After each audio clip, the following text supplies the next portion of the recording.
just say no. Kids are too smart for that. They want science behind that, why they shouldn't be doing Yes. it. These kids could get a hold of this and that it was such high potency. Talk to your kid. Don't sit down at the dining room table and say, now we're going to have a talk. For a safe, healthy, and drug-free community. Watch Step Up to Save Our Children today. Hello. If one decision, one night, one party could change everything for your child or someone else's. Welcome to Step Up to Save Our Children, the podcast for parents who are ready to lead, protect, and take action in a world that's not always looking out for our kids. My name is Denise Mayer, and my guest today is Fran Gerbig, Executive Director of the Prevention Action Alliance.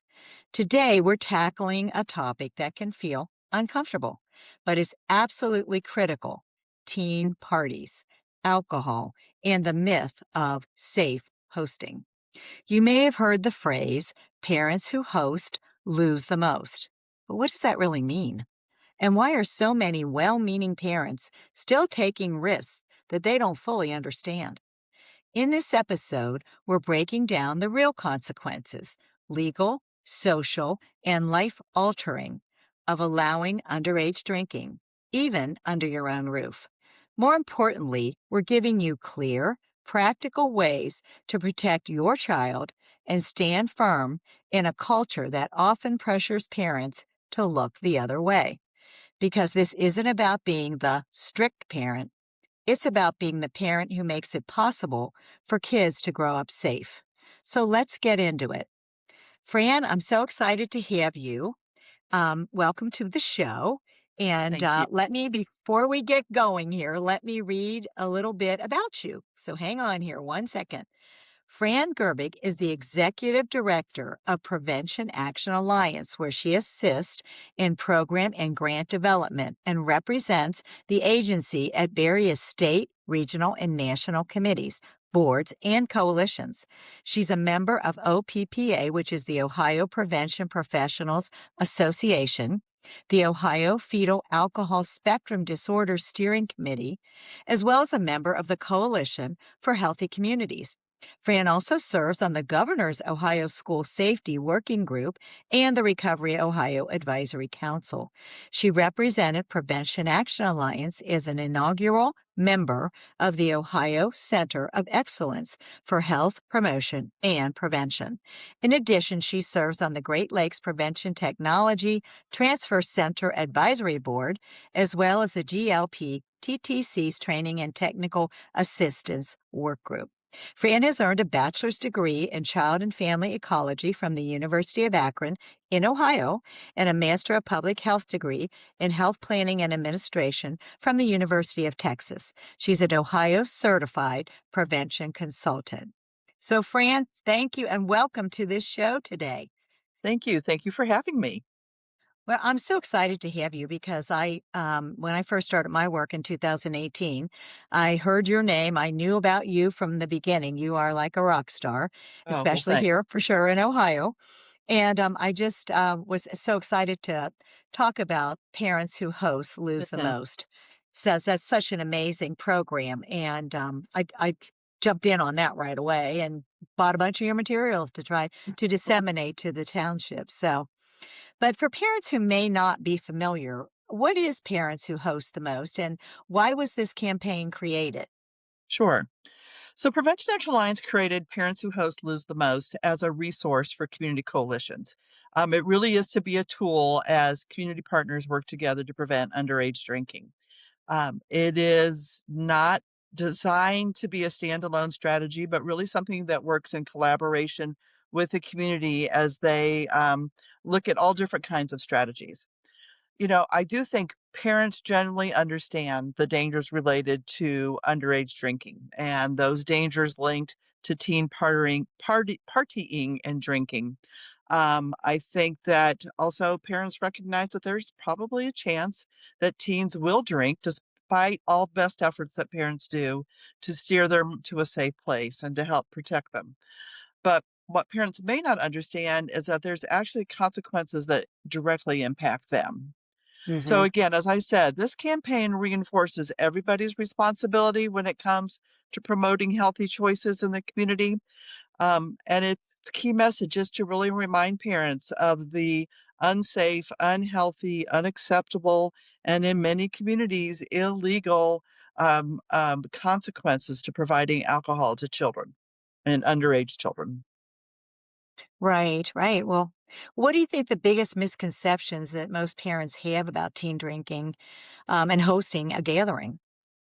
Oh my gosh. I started to make a list because it's like, how many excuses, how many rationales can you find? And there are a lot. Right.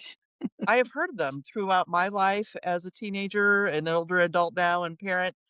But, I think parents think alcohol is a reward for success. Well, we know that's not true. A reward should be something that is safe and beneficial to an individual. Alcohol is not safe. It's not a safe reward.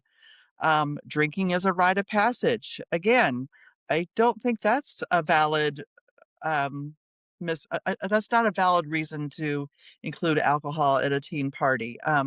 Milestones do deserve to be celebrated, but they should not include alcohol. Another misconception that I have heard is that drinking at home is safer because we can take away their keys and we can supervise. Well, again, there's some misconceptions there because if a young person wants to leave and they're intoxicated, they're going to find a way. And Mhm. just because you're drinking at home doesn't mean that you're able to protect individuals who may be at risk because of, their genetic background or pre-existing conditions or the fact that they're just over consuming. So drinking at home is not safer. Plus, it's sending a message that it's okay, and it's not.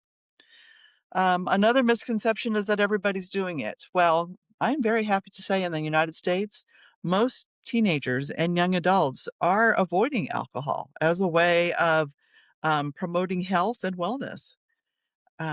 Another misconception is that if my kids drink, they won't have friends. Well, again, most teenagers, most young adults in the United States um, are not basing friendships on whether or not they have drinking buddies. They're basing friendships on looking out for each other and caring for each other and being aware of safety and health and future goals.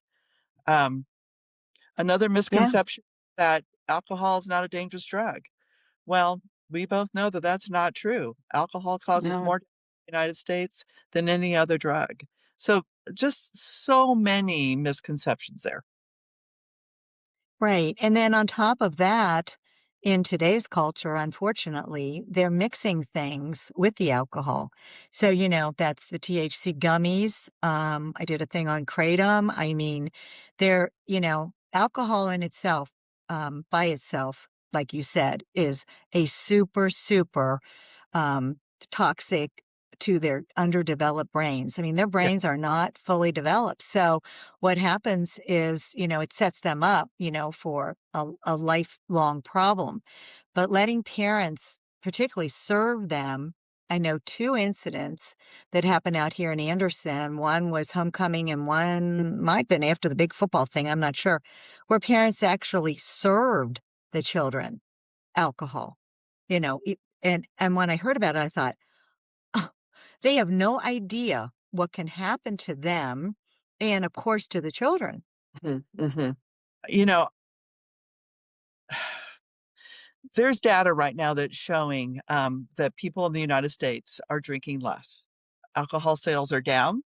Mhm. Um, Reports from teenagers and young adults are very, very encouraging that they're stepping away and they're exploring that sober lifestyle. And I find that's really very encouraging. And quite frankly, Mhm. in my mind, I'm telling myself, I think that our combined efforts are really paying off. And we're starting to see the positives that people that they're recognizing, and we've given them the tools that they need to be successful and make healthy choices for themselves. The challenge is the disconnect, I think, between generations. And again, I think some of those misconceptions with parents um, are still very valid. Parents think that it's safe at home. They're monitoring, they're controlling the amount, they're you know modeling acceptable and appropriate behavior, when I think in actuality what you're really doing is that you're confusing people, and that you're confusing Mhm. young people because, you know, they're hearing one thing and then they're seeing another. And, we really Right. need to be consistent with our messaging. We really need to be consistent in the expectations that we have for teenagers and young adults because, to your point, their brain is still developing. They are Mhm. still wired to make risks, to take risk-taking behaviors. And to Mhm. have that confusion, it's complicated and it's confusing for them. And it's just truly not fair for them. Well, and back to, the your point too about, sending confusing messages. People that think it's okay, and there are many. I had a relative that did this years ago. They had, a farm, and, so I thought, well, it would be safe to take everybody's keys away and let them drink. And what turned out with that, besides being a really stupid idea, honestly, is because the kids are going to bring in any and everything. I mean, there's no holes barred then because they think you're giving them permission to do Mhm. this. And at the time, because this has been probably 25 years ago, um, two of the boys got involved in taking cough medicine. I know that's kind of more old school now, but maybe not. I don't know, and became, unresponsive, and 911, I believe, had to be called. Mhm. So then here you are, the parents allowing this, taking their keys away, and now you've just had to call 911 because, and Mhm. with all the mixing of the stuff that can happen, we know that alcohol just sort of lessens, their, prefrontal cortex decision making. So they might do something they maybe wouldn't do if they weren't under the influence. So then they try something else, take a pill, do whatever. And now, of course, you get the fentanyl and all that. But I think parents have no idea how the law can come after them. Mhm. So, if you can talk a little bit about the legal ramifications when something like that would happen and now the authorities have gotten involved. Say one of the kids left and had a terrible accident. Whatever the case may be, now you've got, the police or whatever involved and then the legal system. So what can you share about that? So let me just put a disclaimer. I am not an attorney, Okay. and I have to regularly check, the laws, to make sure that I stay current with them. But in Sure. Ohio, social host laws hold individuals responsible for any damage caused by a minor drinking on their premises. So whether it's in your house, whether it's, in a field behind your house, if it is on property that you own, you are responsible for any damage. And it's important that we understand these laws for parents so that they can help prevent legal consequences and ensure the safety for their children. So, some key points: parents can provide alcohol to their children in a private residence. That's your Hmm. child is your child. However, they cannot knowingly allow minors to consume alcohol on their property. Um, and there are instances where parents will say, "Well, I didn't know it was on my property." Well, that's your job to know, and, Uh-huh. unfortunately, that argument won't hold water. Um, as far as liability, if a minor consumes alcohol on your property, even without your knowledge, the parent may be held liable underneath negligence laws. There are some exceptions for medical and religious purposes, but keep in mind that adults who violate these laws can face misdemeanor charges, fines, and potential jail times. And those are the state laws. Individual communities may have, even further regulations that parents would be responsible for and might actually be able to cite them for hosting parties. So it can get very complicated very quickly. And the challenging thing also to recognize is that whether the damage or the incident occurs on your property because of alcohol consumed in on your property, or if happens, they get in the car, they drive 2 miles away, and they're in an accident, you could still be held liable for that accident because you were part of the process that allowed that individual to become intoxicated.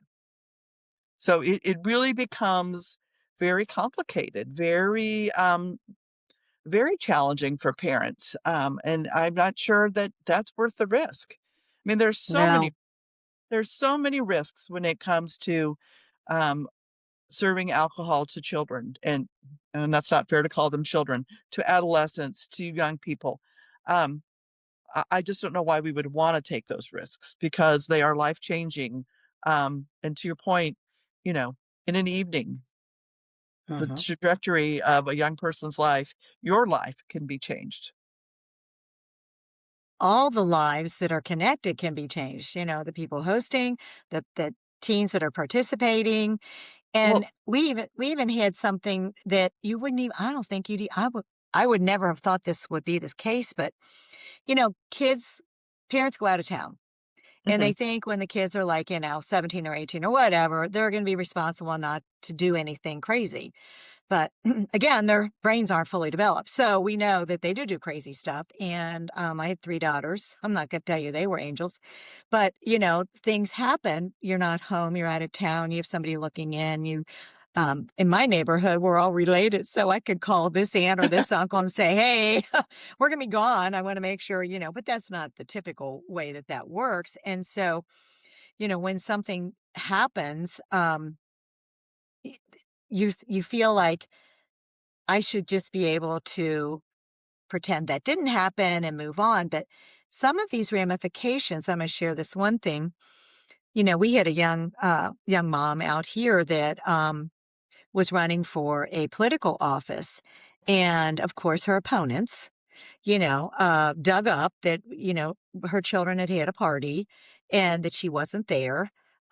Well, I don't know that she even knew that it was going on. These things happen, and she had to withdraw from that race because it was so uncomfortable and the accusations were horrible. So these can be ramifications for parents that are gifts that keep on giving that you mhm, just mhm. had no idea.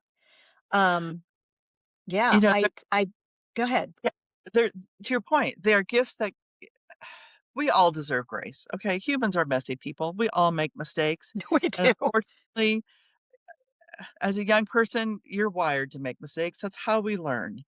Mhm. Um, but there are some things that just won't ever go away. I just remember my dad saying, "This is gonna go on your permanent record." And you know what? We do have permanent records. Social Mhm. media, Mhm. internet allows things to live in perpetuity. Right. And, um, you may make a mistake, and we want to give grace, and we want to be able to learn from that mistake. But unfortunately, you know, this could impact any kind of, political career that a parent might be entertaining. Mhm. It may impact an ability to get a job. But I mean, let's think Right. about the person themselves. Mhm. Um, this they may not be allowed to participate in sports. They may be ineligible for a scholarship. This really could put some challenging barriers in their way that aren't necessarily fair, but it is Positive. Yeah. and why do we wanna make life harder for our children if we don't have to? Why do we wanna make life Right. hard? I mean, life is hard. Life is hard. We don't want it harder for the parents, and we don't want it harder for the children. That's E for sure. exactly, exactly. There are, Yeah. lots of yeah, it's complicated, and, let's make it easy. Let's keep it simple. Exactly. And I think one of the questions that's always hard is how can parents handle the pressure of being the strict house? Or, we're not going to go over to so and so's house because they're not going to let us do anything, and that everybody wants to connect. All of us need connection. All of us want to be a part of something. But I know my grandson, I know that he's a junior right now. Mhm. And I know that, he knew about some of these things I'm talking about, these parties and stuff, and he would just say, "Well, I just everything got kinda weird about 11, I went home," because he doesn't do that, at least not around.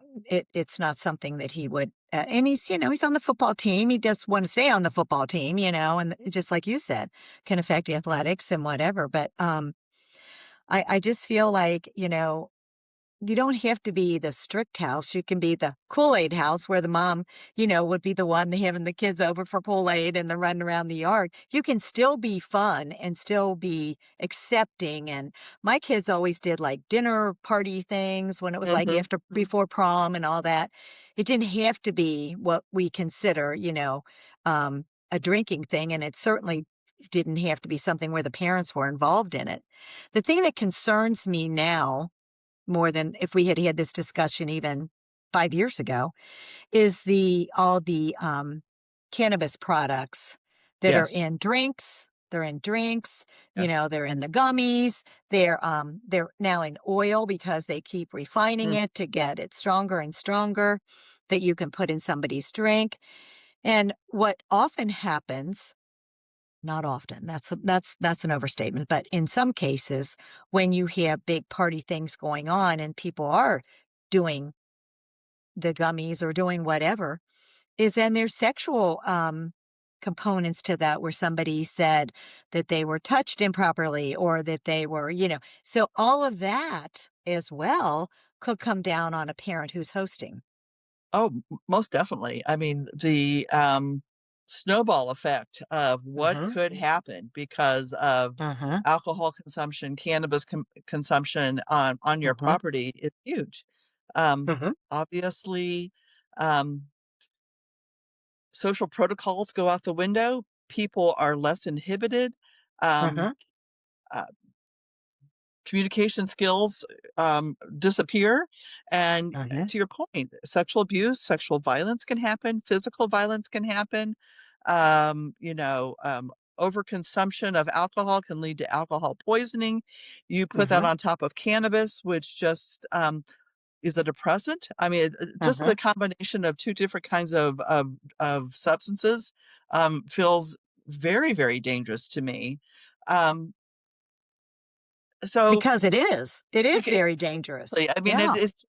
it is just a disaster, quite frankly, ready to happen, and, Mhm. you know, that you again, most people can experiment and not have any problems, but there are some people, because of their genetic backgrounds, because Mhm. of pre-existing conditions, that one instance could then set them on a trajectory, for further experimentation, further, misuse, and the development of an addiction.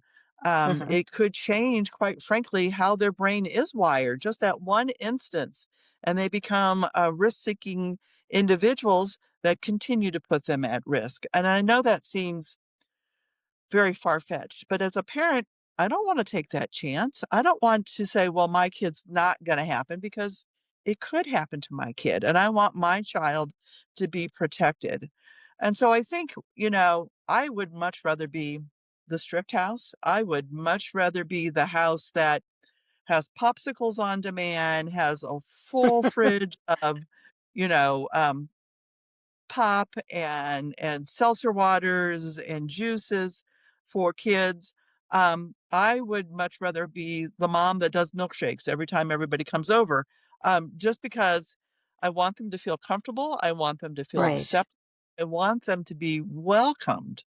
Um, Mhm. but I want to keep them safe, and that's my priority.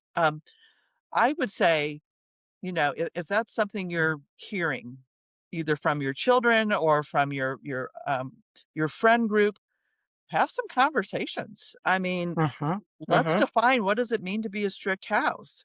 I think Right. open communication and respect from your teen and you, and then among your peer group as adults. Let's just get on the same page. Let's make sure that we realize we want the same things. Mhm. And I think the one thing I will say that I find with teenagers now, and, I was so encouraged to hear you talk about your grandson, because he sounded very much like my daughters, and my daughters, again, it's been 20 years ago since they've been in high school, but, they were very self-regulating, and they monitored the Mhm. situation, and they knew that they were empowered to take responsibility for themselves, and I applaud that. That's the kind of behavior we wanna see developed. It's a very advanced developmental skill, and again, I think by giving them opportunities to practice that and be supportive of that, we're doing such a world of good for those young people because they are going to be able to make good decisions for themselves. And we're not going to have to be the little angel or the little devil sitting on their shoulder saying, you shouldn't do this, you need to consider this. Mhm. You know, we can't Right. be every step of the way. They have to be able to make those decisions for themselves. But I do think getting back to what you said, you wanna be the welcoming home, you want your kids to, feel like their friends can come over and, hang out and, order pizzas or whatever the case may be. That's how my kids have always operated, and I think that it makes a big difference. But I also have a relative that allowed their child to drink at home. Just what you said, you're allowed to do that. You're allowed to let your child drink at your house. That's still the law.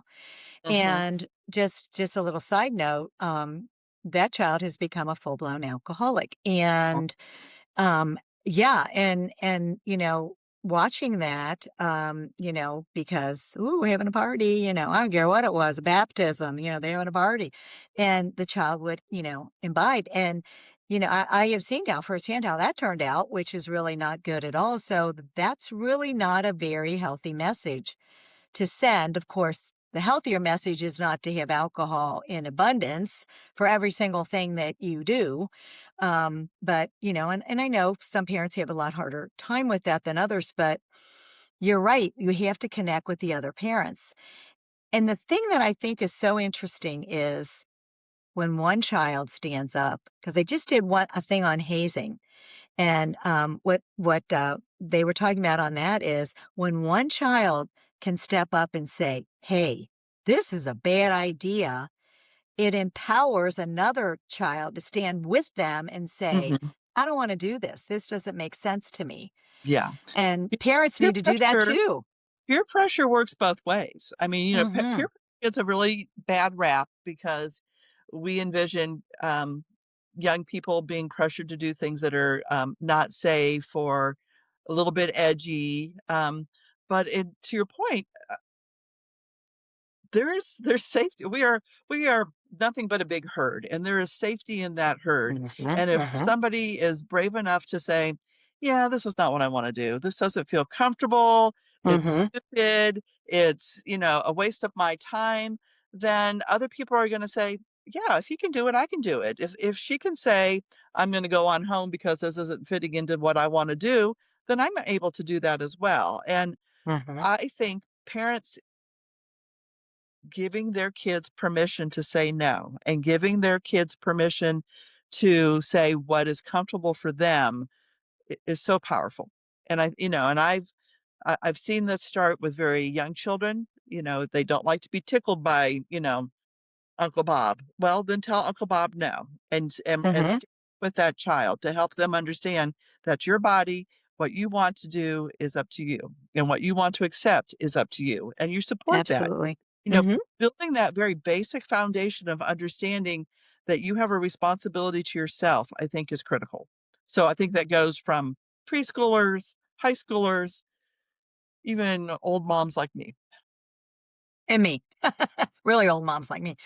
Yeah. So, I mean, if you had to say what the community can do on these kind of things, my guess would be one would be let's don't promote um, fun after the prom. And I think a lot of schools have tried that, Mhm, with after prom mhm, activities, I know, and things like that, so that the kids feel, that they're still connecting, but not in a healthy way, not an unhealthy way, right. versus renting a hotel room or whatever, or going back to your house and consuming, like we said, which can be such a disaster. But I think that's probably the extent of what the schools can do. Is there anything else that the community can do? Oh, see, I'm a big proponent. I love when communities come together, and I love Mhm, when the different sectors of the community play their role in consistent and unified messaging because mhm, the message is layered and mhm, individuals are hearing it everywhere they go. So obviously a school, um, besides a parent, I think the school probably has some of the biggest influence on young people today. They spend so much time at school. mhm, And I think if they hear that messaging and if they see drug free alternative activities available, I think if they see consequences actually given with grace, but with truth as well, you know, they need to stand firm to what their code of conduct is. Those things exist for a reason. And so I think schools play a huge part. I think law enforcement plays a good part and policy plays Mhm. a good part because it puts barriers in place and it keeps people accountable.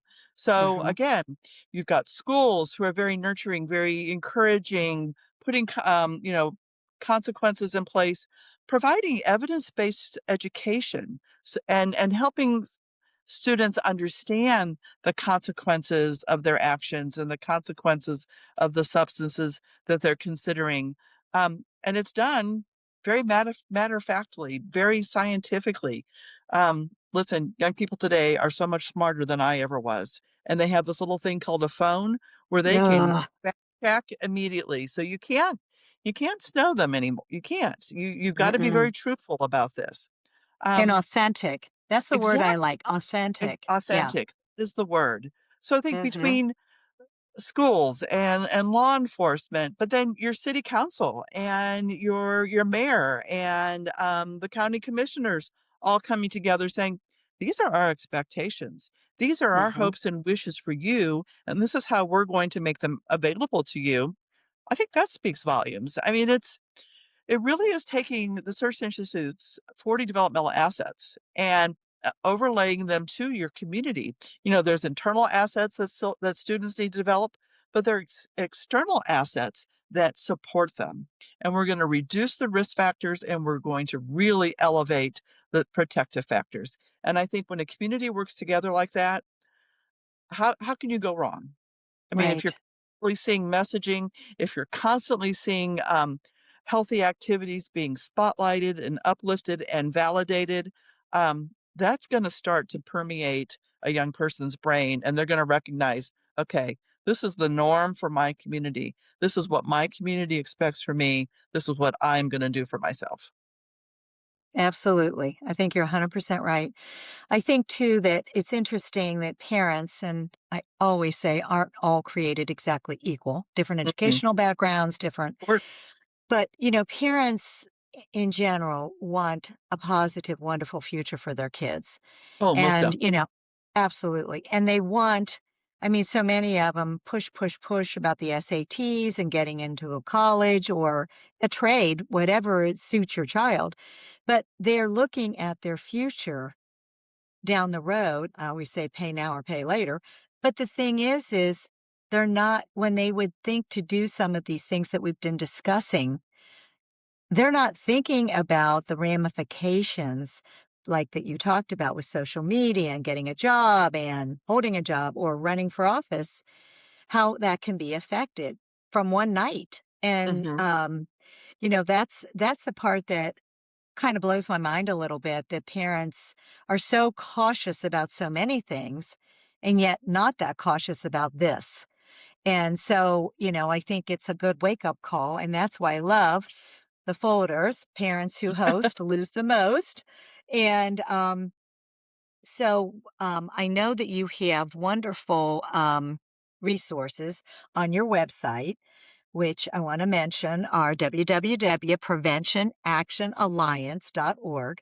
But on there, one of the sections that you have are know, KNOW, Hmm. tips. And I think those are invaluable for parents. They should get on your newsletter. They should get on your website and look at those, because that's how they can educate Hmm. themselves um, if they're on their own time. That's what I hope they do with the podcast. But, that they can get on there and look at some of those things and then share those with their friend group. Because I have learned over the years that I've learned more from talking to other people than I ever had from doctors or whatever, depending on what the topic is. Depending on what the topic is, I learn all kinds of stuff. Sometimes you don't want to know it all, but you do know. And I think that those no tips really make um, great sense and such a great resource. So, Well, the what research has told us that the more conversations that teens, mhm, young people have with a trusted adult, the more protected, 50% more protected they are from substance misuse, experimentation, misuse, and abuse. And as parents, I think, adolescence is a difficult time. And, Yeah. it's very easy to feel like you're being shut out by your kiddo. And then it feels, then, again, we're people. Parents are people too. And, we don't Sure. want hurt, and we start reading the room, and obviously if somebody's not responding, well, then you kind of stop talking, and that Mhm. is the worst thing that a parent can do right now. Mhm. So no tips are created, and there it's listen, this is a free of charge service, or resource, comes to your email inbox twice a month, and we really try to make sure that they're topical. So depending on what research is telling us, then we'll do a no tip about that. Or depending on what's happening in the news world, we might do a Mhm. no tip on that. But really, they're to help you as a parent have some very firm conversational, bullets to initiate a Right. conversation. And we just know that the more you have conversation, the more open ended your conversations can be. The more likely your teen is going to be comfortable in sharing their opinion, asking you for your input, um, sharing their experiences. It just keeps those lines of communication open, which is at the end of the day all we want. We want to be able to Yeah. help process. We want to be able to help do point counterpoint. Well, this is one option, but have you considered this? And you want to be able to do this in just a matter of fact, non-judgmental way. But Right. that can be hard, and it can be very scary for an adult. I totally get it.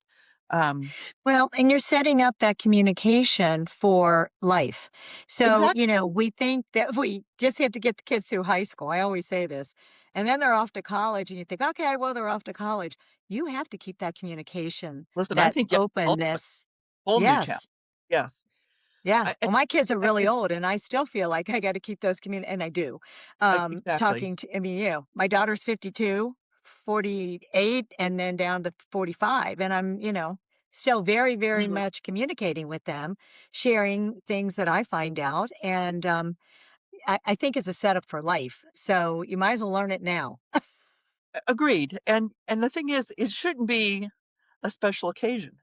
Yeah. Conversations should be everyday, spontaneous. Hey, did you see this particular news story? Hmm. Or did you hear on the radio what happened here? I mean, there's lots of ways that can serve as entry points into some really Right. meaningful conversations. I've had the best conversations with my children and their friends while I'm driving them back and forth to practices, Yeah. or we're on a car trip to go to a concert. And actually, um, one, and they're in the back seat, they can't go, so they're kind of captive audience. They're trapped. But Yeah. two, Yeah. as a person in the front seat, you're kind of like the fly on the wall, and you can hear things that they're talking Oh, about. yeah. And those barriers are Hmm. really brought down, and so it feels very genuine, feels very normal. Um, but yeah, these conversations need to be ongoing and all the time, and just They regular on do. repeat. And that's why I always open with, don't say we're going to sit down at the dining room table and have a big talk. Those never work. They Right. have to be the small ones here and there. And mostly you want to know what they know, what they're thinking. They heard some news story. What do you think about that? Yeah. Yeah. Yeah.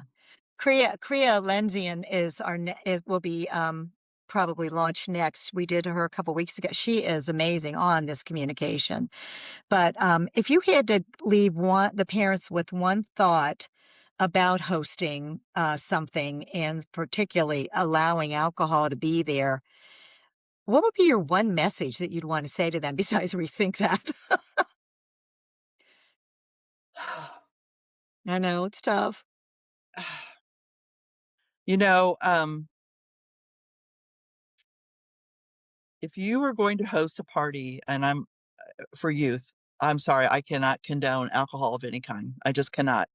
If you are Mm-mm. having a party for multi-generations, then, obviously it is more appropriate for adults than young people. Make sure that you have plenty of food and beverages, both, and really, I'm stressing the non-alcoholic beverages. Make sure that you are constantly observing, and if things are getting out of control, or if you see things that feel suspicious, trust your gut and investigate. The Yeah. consequences are just too great to look the other way. Um, And I that's what would I think the message is to parents, and they look the other way and think, "Oh, this it'll be fine," no, but but they're it won't. not thinking about those consequences. No, and honestly, looking the other way is just gonna set you up for so much, just a possible legal nightmare in my book. I just Mhm. don't think that's worth the risk. Um, No. I would recommend that all alcohol, all medications, if you have cannabis in your home, when you're having a group setting, these things need to be behind a locked door. Um, Mhm. you can't be in all places at one time. You don't know who's going through your cupboards. You don't know who's in your medicine cabinet when they step out No. to your bathroom. Again, put barriers in place, reduce the risk. You want to keep Mhm. yourself, you want to keep your guests, and you want to keep the young people there safe. Absolutely. It's your job. I mean, it is our job, or our goal is to raise the next generation and future generations, to Hmm. be responsible, to be productive, to have bright futures that will impact all of us. Hmm. So, yeah, I think that parents just need a little wake up call about that, because every time there's a new crop of high school kids, they rotate every 4 years. So, every that is constantly needs, and that's why I reached out to you, that I said, I really want to, go back and visit this again about the parents who host, because the parents have all changed since I even bought the brochures and started this, and it just needs to be revisited. Yes, and honestly, I don't want parents to think that this campaign is, a strategy looking for them to make mistakes. No. We don't want to see these consequences. We're not out there saying, "I told you so." We're not out there Mhm. trying to capture them doing something illegal or, suspicious. What we want them to understand is that alcohol is a dangerous substance. It may be a legal substance, but it is dangerous for a lot of people. And you need to consider what it does physically, what it does mentally, what are the social consequences, what are the legal consequences. And only then, when you have all that information, can you make decisions that are appropriate for you, for your family, for your guests, and for your young people. And to your point, just as high schoolers rotate every 4 years, so do parents. And if Mhm. you've been living in the world of, elementary and middle school for so long, you're not necessarily prepared for this next No. chapter of your kiddo's life. You gotta No, get you're not. gotta get ready. Gotta get That's ready. right. That's absolutely right. Well, I Yeah. can't thank you enough, Fran, for being on and explaining all of this, because it's such great information. And we're coming up on a hard stop, but again, thank you. Thank you for My being here and for all the work you do with the Prevention Action Alliance. I mean, you have impacted many, many, many, many people over the years you've been doing this, and for one, very grateful. So I wanted to well, say that. you're very So. kind. Thank you. So, anyway, if this conversation made you think differently, even just a little, that's where change begins. Mhm. The truth is, prevention doesn't happen by accident. It happens when parents are informed, united, and willing to take a stand, even when it's uncomfortable. Remember, you are not alone in this. Every time you set a boundary, every time you say no, every time you choose safety over popularity, you're not just protecting your child, you're helping shift the whole culture for all kids. If this episode was helpful, share it with another parent. These conversations matter, and they're how we create safer communities together. Be sure to subscribe to Step Up to Save Our Children, which is on YouTube, Apple, and you can listen on Spotify, so you don't miss future episodes that equip and empower you to lead with confidence. Because our kids are worth it, and prevention starts with us. Thank you.